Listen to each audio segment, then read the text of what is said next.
మనిషి చూసే జీవి. చెప్పండి, మనిషి చెప్పాలి. మనిషి human beings are seeing beings. Human beings are seeing beings. మనిషి ఎప్పుడు చూస్తూ బ్రతుకుతాడు. అర్థమైందా? చూస్తూ జీవిస్తాడు. అర్థమైందా? మీరు గమనిస్తే సో మన బ్రతికెప్పుడు ఎలా ఉంటుందంటే చూస్తూనే బ్రతుకుతాం. సో అందుకోసమే జాగ్రత్తగా మనం అర్థం చేసుకుంటే human vision shapes human destiny అని అర్థం చేసుకోవాలి.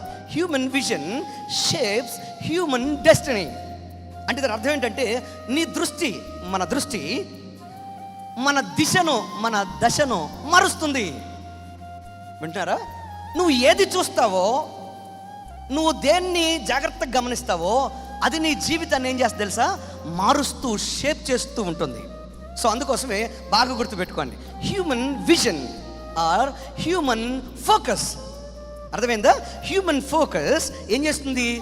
హ్యూమన్ మన యొక్క డెస్టినీని ఏం చేస్తుంది? అది షేప్ చేస్తుంది. కనుక మనం ఏది చూస్తామో అనే దాన్ని మనం జాగ్రత్తగా నిర్ణయించుకోవాలి. దేవునికి స్తోత్రం చెప్పండి. హల్లెలూయా.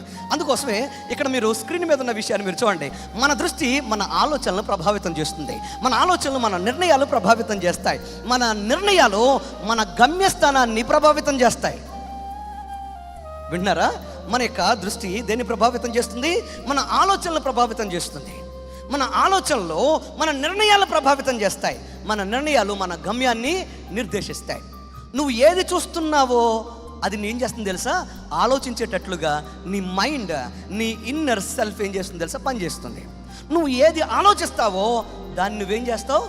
చేయడానికి నిర్ణయం తీసుకుంటావు. నువ్వు ఏం చేస్తావో అనేది నీ గమ్యస్థానాన్ని నిర్దేశిస్తుంది. దేవునికి స్తోత్రం చెప్పండి. హల్లెలూయా. సో మీరు జాగ్రత్తగా అర్థం చేసుకుంటే ఇప్పుడు వీడేం చూశాడు చెప్పండి? వీడేం చూశాడు? దైవజనులు చూశాడు. దైవజనులు చూసి ఏం చేస్తున్నాడు? భిక్షం అడుగుతున్నాడు. జాగ్రత్తగా అర్థం చేసుకోండి.